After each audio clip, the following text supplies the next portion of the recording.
तर भावांनो, सकाळी सकाळी पहिला म्हणलं चहा पिऊन घेऊया, कारण की आपल्याला कामं भरपूर आहेत.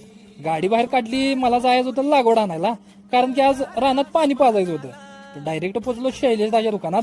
तिथं सर्व काही कीटकनाशक वगैरे मिळून जातात. मग परत तिथनं लागवड वगैरे घेतली आणि जाऊया म्हटलं आता पहिला रानाकडे. थोड्याच वेळात मी रानाकडे पोहोचलो. तर आता रानाची कंडिशन तुम्ही बघू शकताय. गेल्याच म्हटलं पहिला हा बेंड जोडून घेऊया, कारण ह्याच्याशिवाय पाणी सोडता येत नाही. प्लेटची नट्ट वगैरे लूज करून घेऊया म्हटलं, त्याशिवाय बेंड जोडता येत नाही. बेंड वगैरे जोडून घेतला आणि लगेच पाटीत आपल्या लागवड काढून घेतली, कारण की पाणी सोडल्यानंतर लगेच आपल्याला लागवड टाकायला बरं पडते.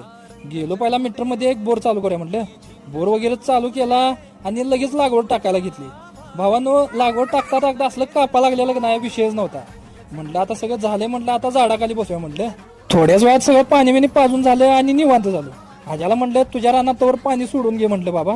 मग ह्यो लागला दारी करायला. तर भावानो, या व्हिडिओला लाईक करा, शेअर करा आणि जाता जाता तेवढं तुमच्या भावाला फॉलो करून जावा.